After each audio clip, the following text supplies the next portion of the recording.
बोलिए। हाँ, पवित्र रिश्ता पति पत्नी का भी है और बहू सास का भी है, माँ बेटी का भी है, बाप बेटे का भी है। जहां रिश्ते की बात आई, हर रिश्ता पवित्र है। एक मसीही का हर रिश्ता, चाहे वो पति पत्नी का है, चाहे बहू सास का है, चाहे माँ बेटी का है, चाहे बाप बेटे का है, बहन बहन का, भाई भाई का, जो भी रिश्ता है कलीसिया का, वो पवित्र रिश्ता है। आमीन बोलेंगे। पवित्र का अर्थ क्या है? अलग। हाँ, रिश्ते तो है दुनिया के अंदर, रिश्ते तो है संसार के अंदर, पर याद रखें आपके पास जो रिश्ता है वो संसार से, रिश्ते से अलग है। अगर आपका रिश्ता भी संसार की तरह है तो फिर हम अपने रिश्ते को पवित्र रिश्ता नहीं कह सकते, एक अलग रिश्ता नहीं कह सकते। आमीन बोलेंगे। हालेलुया। तो आज हम जिस रिश्ते के ऊपर हम ध्यान लगाएंगे, दो नाम मैं आपके सामने रखूंगा। एक है रूथ, बोलिए। चलो दूसरा नाम आप दो मुझे, बोलिए। अब मैंने आपसे सवाल का जवाब मांगा, मुझे आप बताएं। मैंने आपको सवाल दिया है कि एक है नाम रूथ, दूसरा नाम आप मुझे दीजिए, बोलिए। मुझे पता था आपने यही बोलना है। No was. कौन सा नाम? ये कौन नाम है? कौन है ये व्यक्ति? जब रूथ के साथ इसकी मुलाकात होती, 80 वर्ष का है ये। जब रूथ के साथ इसकी मुलाकात हुई, कितने वर्ष का? और रूथ कितने साल की? 40 साल की। फर्क है? कितना फर्क है? अब 40 साल की औरत जो है 80 साल के आदमी से शादी करना चाहती है। असंभव। यहोवा के लिए कुछ भी असंभव। और शादी किसकी ओर से है? तो फिर तो संभव हो नहीं सकता। वैसे कोई तालमेल है? कहा 80 साल का बूढ़ा, कहा 40 साल की बूढ़ी। वो भी औरत जब 40 प्लस हो जाएगी वो भी गई। किसमें गई? हाँ, बुढ़ापे की लाइन में गई। आप क्या सोचते हैं, ऊपर गई? अच्छा सुने, बॉस जब उससे बात करता है ना तो उसको पता क्या कहता है? मेरी बेटी। क्या कहता है? और उसी के साथ उसने शादी करनी। उसी को क्या कह रहा है? बेटी। अब यह बात बहुत सारे लोगों को हजम नहीं होती। और पता क्या होता है, कभी कभी प्रचार करते करते ना ये बात बोलते नहीं है। कलीसिया क्या सोचेगी? कलीसिया क्या सोचती है? उनकी सोच को आपको वचन से बदलना है। अगर आपके पास सच्चाई है, आपके पास वचन का प्रकाशन है, उस वचन का, तो आप कलीसिया के साथ बांटेंगे। तो जो आप सच्चाई का प्रचार करेंगे कलीसिया उसे एक्सेप्ट करेगी। अब बॉस ने जब उससे मुलाकात किया तो उसने क्या कहा? उसको क्या कहा है? मेरी बेटी। सुने, एक परंपरा यहूदियों के बीच में, जब तक औरत 40 वर्ष की नहीं होती तब तक उस औरत को बेटी कहकर उसे बुलाया जाता है। अब वो जो है वो एक बड़ा नामी आदमी है और वो यहूदा का व्यक्ति है और वो इस परंपरा को अच्छी तरह से जानता था। उसको पता था रूथ 40 के बीच की है, इसलिए इसको कोई मैं औरत या इसको कोई मैं ऐसी बात नहीं बोलूंगा, इसको मैं रिस्पेक्ट दूंगा। क्या कह के? बोलिए। तो क्या वो गलत हुआ? क्योंकि उनकी क्या है? क्योंकि आप जिस कल्चर में है, आपके कल्चर के अंदर भी बहुत सारी परंपराएं होती है और बहुत बार हम उन परंपराओं को फॉलो करते हैं। और बॉस ने भी उस परंपरा को फॉलो किया। क्या कहकर? मेरी बेटी। आमीन बोलेंगे। तो आज अभी हस्बैंड वाइफ नहीं है, अभी हस्बैंड वाइफ इन्होंने बनना है। लेकिन बीच का पीरियड मैं आपको दिखाऊंगा कि कैसे चुनाव रूथ ने किया बॉस का और बॉस ने कैसे चुनाव किया रूथ का। सुने ध्यान से, जो बात मैं आपको दे रहा हूं आपको इस बात को लेना है। अब चुनाव होगा, अभी शादी नहीं हुई, अभी अभी तो रूत का पति मरा है, अभी अभी तो बॉज की पत्नी मरी है, उधर पति मरा है। बोलिए इधर। अब यहोवा चाहता है कि रूत बोझ की बीवी बने और बोझ जो है वो रूत का पति बने। कौन चाहता है? तो फिर जिस बात को यहोवा चाहता है उसे कोई रोक सकता है? यहोवा चाहता था समुंदर, तो क्या रुका? यहोवा चाहता था स्वर्ग से स्वर्ग रोटी आए, आई या नहीं आई? कितने दिन? दिन दुन नहीं, सालों में 40 साल। क्या यहोवा चाहता था चट्टान से पानी निकले? निकला या नहीं निकला? जो यहोवा चाहता है उसे कोई भी रोक। अगर आपकी जिंदगी को उठना है तो याद रखें, आपकी जिंदगी को कोई नीचे गिरा नहीं सकता। आमीन बोलेंगे? हालेलुया। तो यहोवा क्या चाहता है? रूत किसकी बीबी बने? बोझ की। बोझ किसका पति बने? अभी अभी रूत का क्या हुआ है? बोलिए। और अभी अभी बोझ की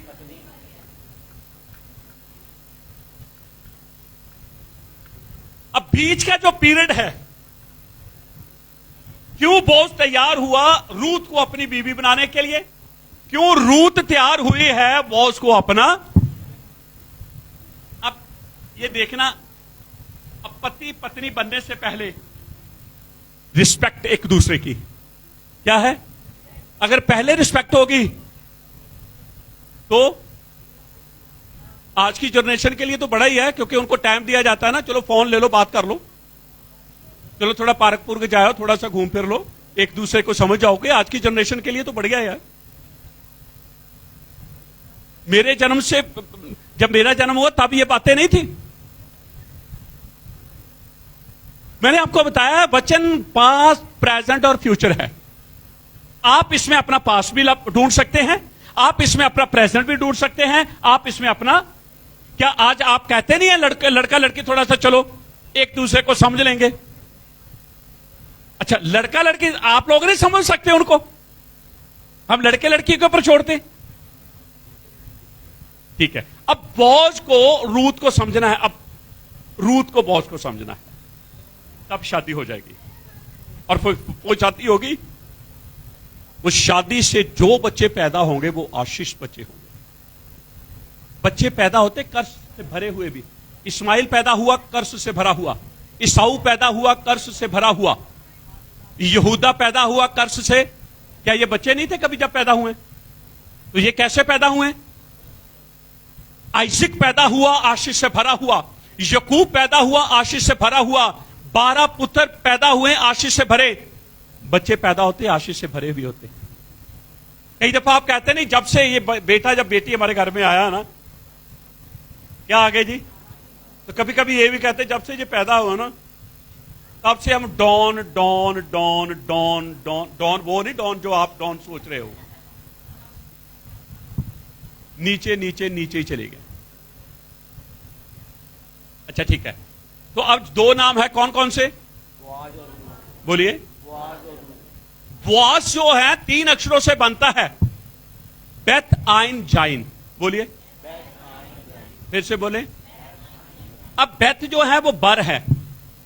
बेथ क्या है? बर कौन है? पीछे क्या है? आज। आज क्या है? एक मेमना। तो पुत्र क्या है? और जब तीनों को मिला देंगे, आज जब इन तीनों को जोड़ेंगे तो बनेगा पावरफुल। पुत्र मेमने के रूप में भी पावरफुल है। आमीन बोलेंगे? तो बोझ किसकी ओर इशारा कर रहा है? यीशु की ओर। किसकी ओर? क्योंकि वो यहूदा का है। अब दूसरी तरफ रूत जो है वो तो मुआबी है, और मुआबी तो श्रापत है, यहूदी आशीष है। अब आशीष श्राप कैसे मिलेंगे? तब मिल सकते हैं आशीष श्राप बन जाए या श्राप आशीष बन जाए, तभी तो मिलाप होगा। नहीं तो गधा घोड़ा इकट्ठे चल सकते हैं? और ये बैल और गधा चल सकते हैं, बैल और घोड़ा चल सकते हैं, लेकिन हम तो चलाते हैं। क्योंकि मोआब के अंदर बैल न्योमी का बेटा था और गदा रूत थी। अब दोनों को इकट्ठा कर दिया, चलेंगे इकट्ठे? क्या हो गया? गधा रह गया, क्योंकि बैल पवित्र है और गधा अपवित्र है। गधा वो जानवर है जिसको अपवित्र की श्रेणी में रखा है, बैल वो पवित्र जानवर है जिसको पवित्रता की श्रेणी में रखा है। ये याद रखना है। वो यहूदा के कबीले का था, न्योमी का बेटा, और रूत जो थी वो मुआबन थी। और मुआब कौन है? इसकी बैकग्राउंड पता मुआब की? बाप से पैदा हुआ। बाप से कौन पैदा? बाप किसके साथ सोएगा? जब किसके साथ वो संपर्क में जाएगा तो बेटी के साथ ही जाएगा। मुआब का अर्थ ही ये है, बाप से पैदा होना। बाइबल के अंदर कोई भी शर्म की बात नहीं है। पास्ट, प्रेजेंट, फ्यूचर है। आमीन बोलेंगे? और कभी भी किसी के पाप को छुपाने, अगर दाऊद राजा था तो उसके पाप को भी छुपाया। अगर आदम पहला व्यक्ति था यहोवा का बनाया हुआ, उसके भी पाप को छुपाया। बाइबल किसी के पाप को छुपाती नहीं है। अब मुआब जो है वो श्रापित हैं, और बाइबल कहती है 10 पीढ़ियों तक मुआबी मेरे पास नहीं आने चाहिए। और मुआब का एक राजा है एग्लोन जिसका नाम है, और उसकी 2 बेटियां हैं। एक का नाम रूत है और दूसरी का नाम औरपा है। क्या है जी? लेकिन आज स्टोरी किसकी है? रूत और बोअज की। आपने स्टोरी पहले भी रूत की सुनी है ना, लेकिन आज कुछ और बातों को आप सुनेंगे, सीखेंगे। आमीन बोलेंगे? क्योंकि यहां एक पवित्र रिश्ता बनने जा रहा है। शादी उसकी पहले भी हुई है, लेकिन पहले वो गर्भवती नहीं हुई, पहले उसने किसी बच्चे को जन्म नहीं दिया। लेकिन अब जब वो बोअज के साथ शादी करेगी, आपको पता है दाऊद को आना है उस वंश में से। ये दाऊद की परदादी है। दाऊद का बाप जस्सी, जस्सी का बाप उबेद, जस्सी की मां दाऊद की, जस्सी की वाइफ जो है वो दाऊद की मां है, और जस्सी की जो मां है वो दाऊद की दादी है, और जस्सी की जो दादी है दाऊद की परदादी है। तो रूत क्या लगी दाऊद की? बोलिए, परदादी है। उसको एक ऐसे फल को लाना है। अगर रूत ना आती तो उबेद ना आता, अगर उबेद ना आता तो जस्सी ना आता, तो दाऊद ना आता। अच्छा ठीक है। अब वो मुआबी है, वो दाऊद के साथ यहूदा के कबीले बोअज के साथ वो मिलाप नहीं कर सकती। अब उसको यहूदी बनना है। क्या करना है? ठीक है। जैसे मैंने आपको बोअज के नाम के बारे में बताया, ऐसे रूत के नाम के बारे में भी मैं बता रहा हूं। रूत के अंदर 3 अक्षर आते हैं। रश आता है, वाब आता है, ताब आता है। बोलिए, फिर से बोलें।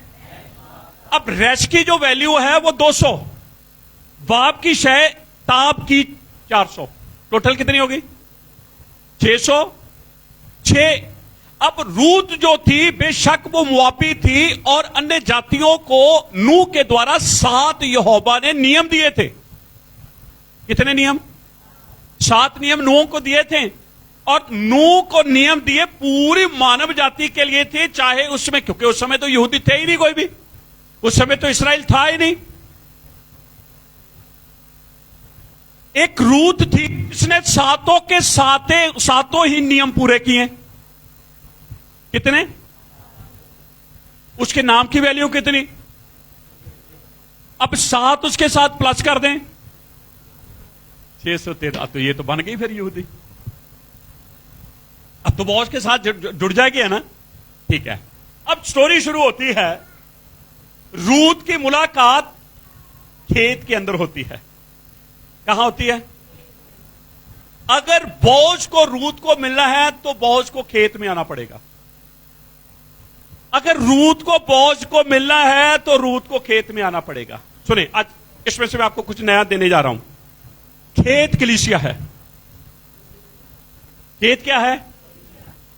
यीशु कहां आएगा? कलीसिया में। और कलीसिया को अगर यीशु को मिलना है तो कलीसिया में आना पड़ेगा। दोनों की मुलाकात हो जाएगी। आमीन बोलेंगे। मैंने आपको बताया है नया नियम पुराने के अंदर छुपा हुआ है, कोई भी नई बात नहीं है, इतिहास दोहराया जाता है। आमीन बोलेंगे। ठीक है, अब जल्दी जल्दी कुछ बातों को आपने सीखना है। पहली बात तो मैं आपको रूत की मैंने इंट्रोड्यूस करा दी है कि रूत जो है वो मोआबन है। कौन है? किसकी बेटी है? राजा की। किसकी? बोलिए। एक राजा की बेटी जाकर खेतों के अंदर काम करेगी? बोलिए। एसी में रहने वाले ना कूलरों में नहीं रह सकते, एसी में कूलरों में रहने वाले पंखों में नहीं रह सकते। अब ये देख लीजिए, रूत कलीसिया की तस्वीर है। हर माहौल में उसने अपने आप को ढाल लिया है। अगर आप कलीसिया रूपी दुल्हन रूत हैं तो आपको हर माहौल में अपने आप को ओह गर्मी बड़ी, लाइट ही नहीं आ रही, ओह क्या माहौल में डालोगे आप? अच्छा कुछ होगा सुनाकर के? कुछ होगा? अपना भी दुख बढ़ा रहे हैं जिसको सुना रहे हो ना। लेकिन हंसा कर, थोड़ा जा हंस के रहा कर। जब जो बंदा, एक बात सुन लो, जो बंदा हंसता है ना उसकी हड्डियां तरोताज रहती है।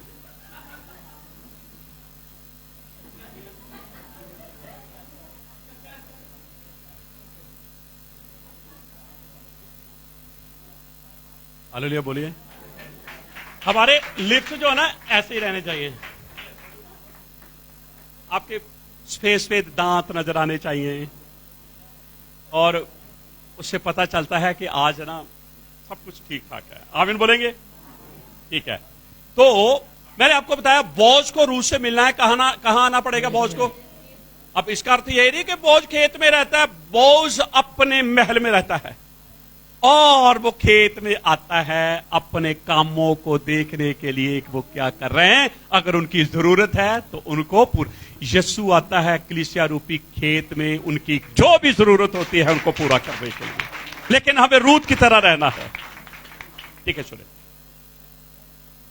बोआज जो है वो अपने खेत में आया, किसी के खेत में नहीं।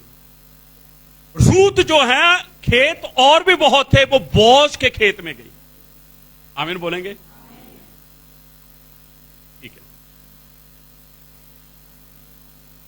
बोझ ने देखा ये नया व्यक्ति मेरे खेत में आया है, मुझे तो इसका पता नहीं है। उससे पहले 41 उसमें औरतें पहले से काम कर रही हैं। कितनी? अब रूत कितनी हो गई? उसने अपने कामों को बुलाया, इधर आओ। उसका ध्यान 41 औरतों के ऊपर तो गया, लेकिन उनमें से जो 42वीं औरत है उसके ऊपर ध्यान गया ज्यादा। उसके काम करने का तरीका अलग था। औरतों में थी, उसी खेत में थी। कई दफा हम इबादत में तो आते हैं, तरीका सबका एक जैसा ही रहता है, तो फिर यीशु क्या करेगा? फिर वो देखेगा ये कुछ अलग है, उसी के जीवन में चमत्कार हो जाएगा।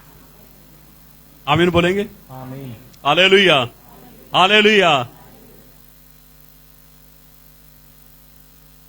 41 पहले ही अजनबी औरतें उसमें काम कर रही है। एक और 42वीं अजनबी औरत आ गई। अजनबी का अर्थ है इसे कोई जानता पहचानता। कामों को बुलाया, भाई वो कौन है? कहते वो रूत मुआबन है। क्या कहा? है तो बैतलहम में। कहां है? तो ऐसे बोल देते रूत। मुआब उसकी पहचान है, इसको पता चल जाए कि ये हमारी यहूदी या इस्राएली नहीं है, ये मुआबन है। अब 42वीं जो वो आई है, एक दिन 42वीं पीढ़ी में मेरे यीशु को, मेरे मसाया को आना है। ठीक है, वचन पढ़े एक जल्दी से। मत्ती 1:17 वचन।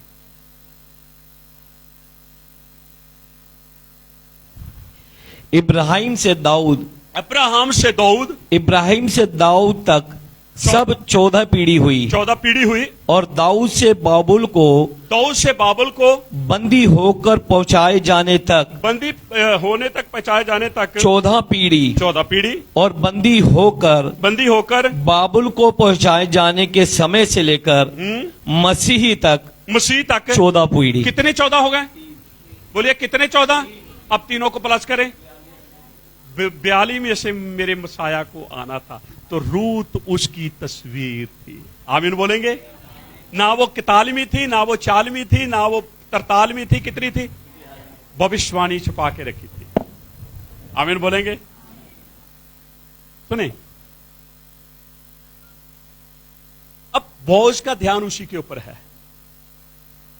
ठीक है, 5 बातें रूत ने 41 औरतों से अलग की हैं, 41 कामों से अलग की। कितनी बातें? ठीक है। सब औरतें जब काम कर रही थी अपने वस्त्रों को ऊपर उठा लेती थी, लेकिन रूत जब काम कर रही थी, भाले बेनती थी, तो अपने वस्त्रों को नीचे। अब वस्त्र देखिए, सुनिए।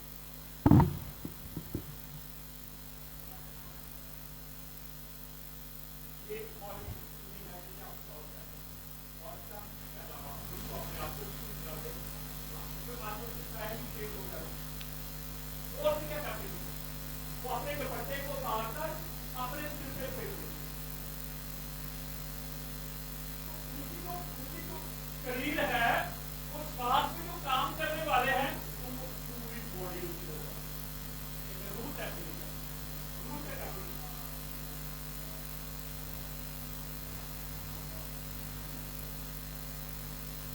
वो अपने आप को पूरी तरह से भरना नहीं है। उन औरतों ने दिखावा किया, पहली बात।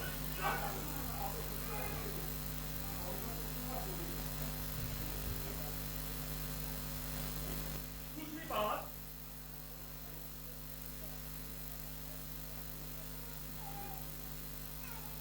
वो औरतें रूत के साथ बालों को बीनती थी, उठाती थी, जो कामे थे उनको मजाक करती थी। ऐसे होता है या नहीं होता? अब्राहम जी, औरतें भी मजाक करती है या नहीं करती? लेकिन रूत अपने काम में थी। फर्क है या नहीं फर्क है? उसने अपने वस्त्र से अपने आप को, लेकिन उन्होंने अपने वस्त्र को ऊपर कर लिया। और वो औरतें मजाक करती हैं, लेकिन रूत बहुत सीरियस होके उस काम को कर रही है। ठीक है। तीसरी बात, जब वो छिट्टों को उठाती है ना,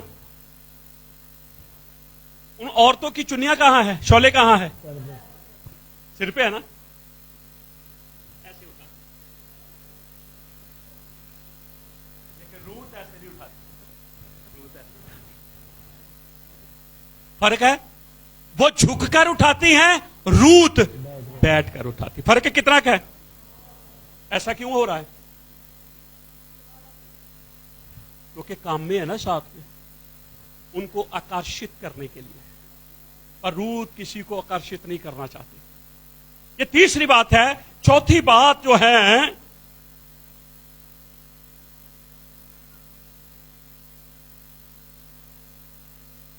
और ऐसे पुल्ले बंधे हुए हैं।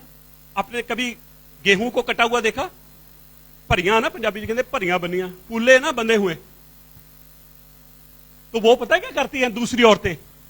वो टप टप के पुल्लियां च जाती, कभी इधर कभी लहर मार के। लहर मार के किसको लहर खा रही है? मार के वो कामों को। लेकिन रूत इंतजार करती है, जब पूला उठा लिया जाएगा, जब वो पूला उठा लेंगे, मैं पीछे से उठाऊं। फर्क है या नहीं है? कितनी बातें, चलो बताओ जरा। पहली बात, ठीक है, पहली बात उसने क्या किया? दूसरी औरतों ने क्या किया? अपने वस्त्रों को ऊपर उठा लिया, लेकिन इसने अपने वस्त्र को नीचे कर लिया। हां, आगे। हाँ, कामों को। लेकिन रूत, ठीक, आगे। हाँ हाँ, ये तीसरी बात, वो बैठ के करती, वो झुक कर करती। चौथी, और लहर मारतियां हैं। आज भी चर्चों में के अंदर बहुत सारे लहर मारते हैं। मुझे पता है, देख लेना कि मैं बहुत सारी दुनिया में घूमता रहता हूं। आदमी भी लहर मारते हैं। लहर मारने का अर्थ क्या है? थोड़ा सा स्टाइल मार के जाना। Yes no? जब ये मैं वचन लेकर आता हूं ना, दुआ के साथ आता हूं मैं, और 100% ये संसार में होता है। पांचवी बात, वो औरतें समय से पहले अपना काम बंद कर। कहना तो किसी ने नहीं, क्यों नहीं कहना? वो काम में तो पहले ही कर्षित हुए हैं। लेकिन रूत सुबह से लेकर शाम तक काम करती है। ऐसी दुल्हन, ऐसी कलीसिया यीशु को चाहिए। लहरा लूरा वालियां कलीसिया नहीं चाहिए यीशु को। आज वस्त्रों ऊपर उठी हुई कलीसिया नहीं चाहिए यीशु को। क्यों? और अगर हम करते हैं ना, भाई लहर मारते हैं, तो निवेदन है, लहर बंद कर दीजिए। आमीन बोलेंगे? कितनी बातें देखी। तभी तो बहुत ने कहा ये कौन है? हमें कहते मुआबन है। जो काम उनकी औरतों को करना चाहिए था, बोअज की औरतों को करना चाहिए था, उन्होंने नहीं किया। एक मुआबन कर रही है। आमीन बोलेंगे? अब बोअज भी उसके लिए कुछ कर रहा है। अभी देखो, रिश्ता बनना, रिश्ते बनने से पहले देखो क्या देखा उसने। लोग कहते प्यार क्या होता है? हाँ बोलिए, आप तो सारा कुछ पता, बोलो क्या होता है जी? सही में पैसे है ऐसे?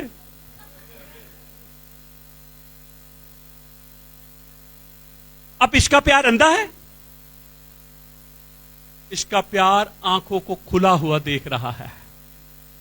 41 औरतों ने कोई भी उसके पसंद की बात नहीं की, रिजेक्ट कर दी गई। बतालमी औरत उसको पसंद आई। अभी उसका कोई उसका ये नहीं है कि मुझे इससे शादी करनी है, पर वो उसके लिए कुछ करना चाहता है। उसके लिए कुछ करना चाहता है। अब सुने ध्यान से, उसने क्या किया। पहली बात, रूत की किताब 2 अध्याय 12 और 13 वचन। अब हमने वचनों को पढ़ना, जल्दी जल्दी पढ़ते जाएं। यहां पर एक शब्द आएगा। हाँ जी, हालेलुया। यहोवा तेरी करनी का फल दे। यहोवा तेरी करनी का, क्योंकि जो तूने किया है तेरे काम उत्तम है। रूत, जो तूने किया है तेरी करनियों का फल तुझे मिलेगा। हाँ जी, आगे। और इज़राइल का यहोवा जिसके पंखों के तले तू शरण लेने आई है। किसके तले? इज़राइल पंखों के। मैं आपको बताऊंगा किसी दिन, सिर्फ पंख पक्षियों के नहीं होते, पंख जानवरों के भी होते हैं। पंख जानवरों के भी होते हैं। पंख स्वर्ग दूतों के भी। अगर यहोवा के पंख हैं तो फिर सबके ही होने चाहिए पंख। तो अगर यहोवा के पंख है तो फिर सबके होने चाहिए, क्योंकि हिब्रू में पंख नहीं आया, कनाफ आया है। और आपको पता है कनाफ क्या है? इसकी शरण में, जब इसकी शरण में आएंगे तो याद रखें, बॉस मिलेगा। हाँ जी, पढ़े आगे। यहोवा तेरी करनी का फल दे, और इज़राइल का यहोवा जिसके पंखों के तले तू शरण लेने आई है तुझे पूरा बदला दे। उसने कहा, हे मेरे अदनोई, तेरे अनुग्रह की दृष्टि मुझ पर बनी रहे। बस ध्यान से सुने, यहां सबसे पहली बात उसके कामों को देकर उसे आशीष दी गई है। यह रिश्ता शुरू हो रहा है। और कौन सा रिश्ता शुरू होगा? पवित्र रिश्ता। पवित्र रिश्ते की शुरुआत। ठीक है, अगर आज के टाइम में लड़के लड़की को मिलने बात करने का टाइम देता तो लड़का लड़की बातें कौन सी करते? अपनी पुरानी जिंदगी क्या करना। आपको पता, मैं है ना,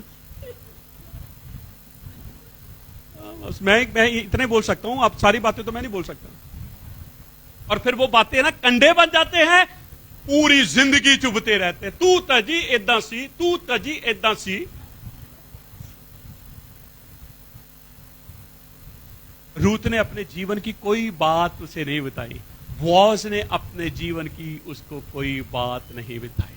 उन्होंने सारी बातों को डिस्ट्रॉय, खत्म कर दिया अपनी जिंदगी। नई शुरुआत उनके जीवन में हो रही है। पहली बात, उसके कामों को देखकर उसने उसे ब्लेस किया, उसे आशीष दी। 15 वचन। जब वह बीनने को उठी तब बोआज ने अपने जवानों को आज्ञा दी कि उसको फूलों के बीच बीच में भी बीनने दो। और सिर्फ उसको वही ना बेचारी पीछे ही रहे, उसको भी आगे जाने दो।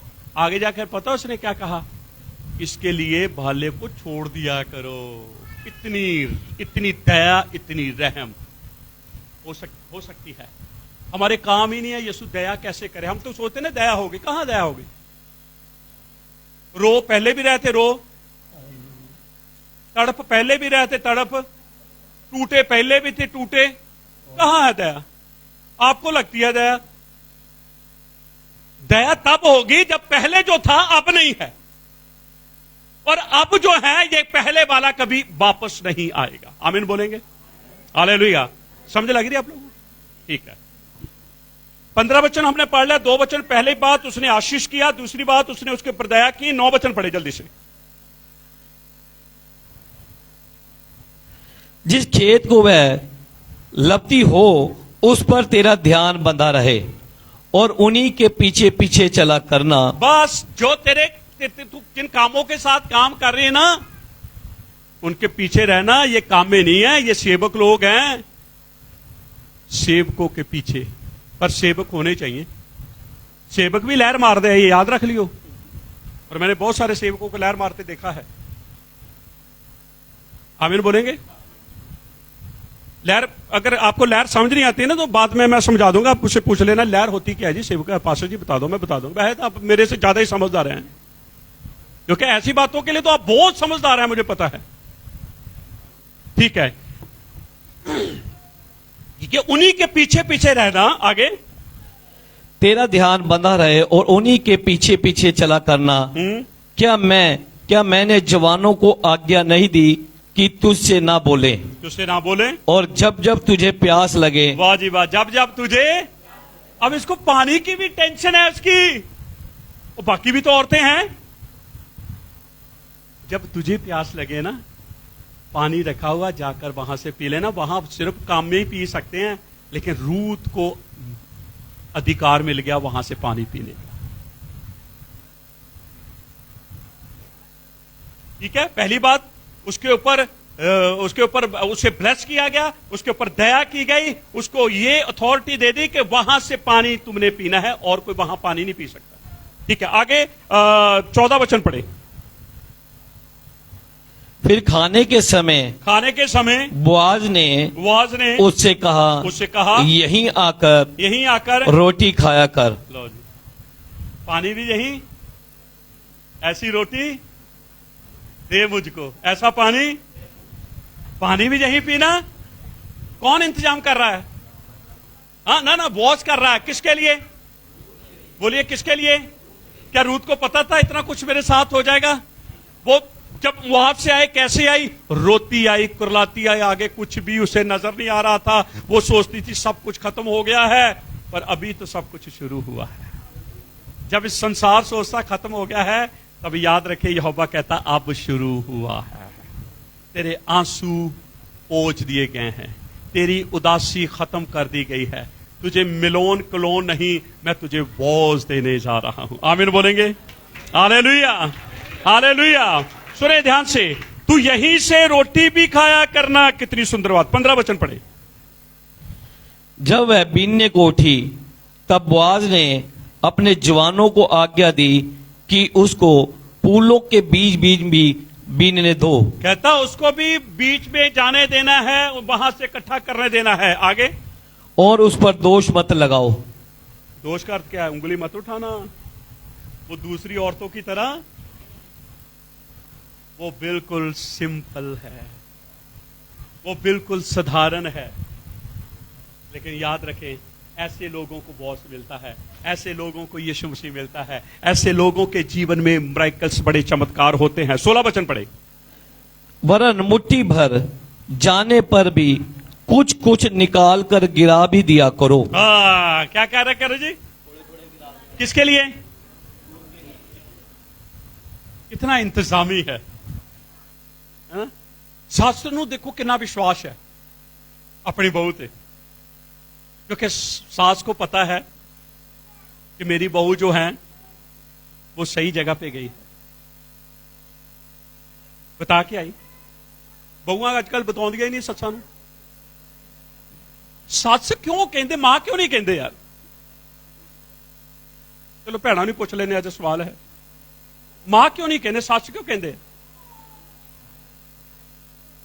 याद रखे, एक दिन आपको भी सस बनना है। मां बनना क्या सस बनना? बोलो।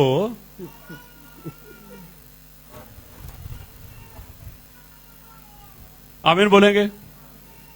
जिस दिन सास शब्द हट गया, मां बन गया ना, उस दिन उबेद, जस्सी, दाऊद आपके घर में खेलने शुरू हो जाएंगे। सस घर आ, बहू किथे आ? बहुत जवान है अभी,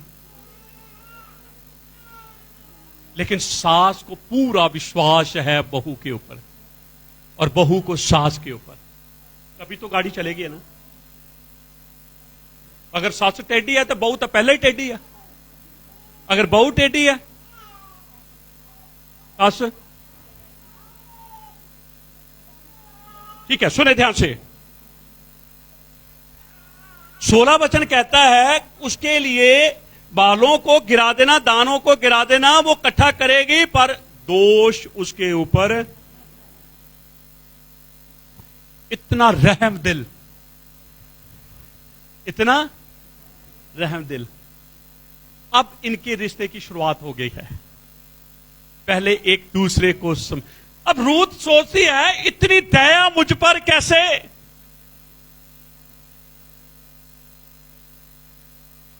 उसने उसकी आयु को नहीं देखा।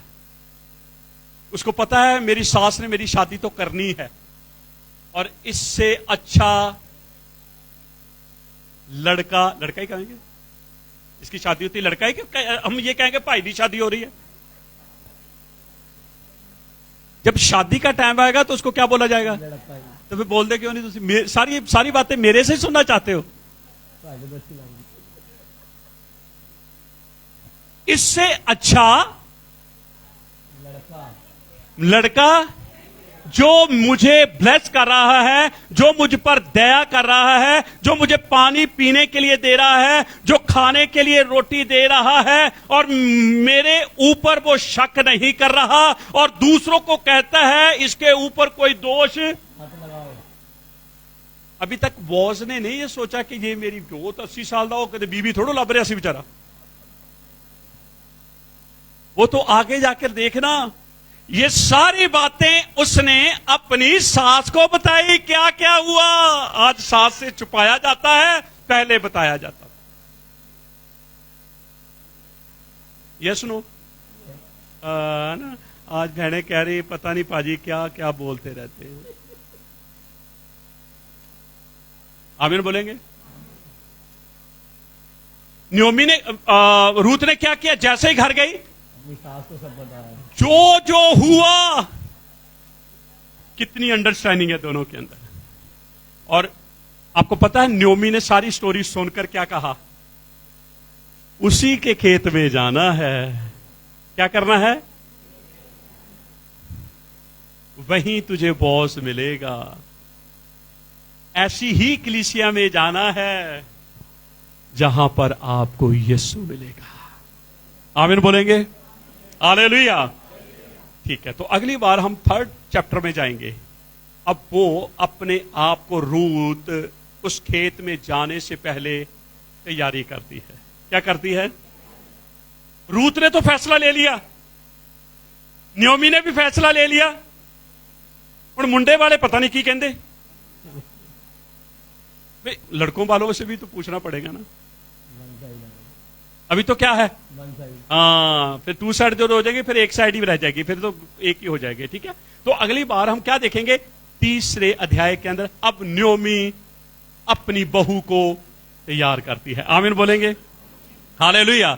यहां मैंने आपको कितने ही रिश्ते निकाल के दे देने हैं, बाप बेटों का भी, पति पत्नी का भी, बहू सास का भी, बहुत सारे रिश्ते निकलेंगे। आमीन बोलेंगे, क्योंकि हमारी जो स्टडी है वो पवित्र रिश्तों के ऊपर है। मैं विश्वास करता हूं हमने बहुत सारी बातों को आज सुना है, सीखा है। ये बातें हमारे पांव के लिए दीपक और मार्ग के लिए उजाला हो।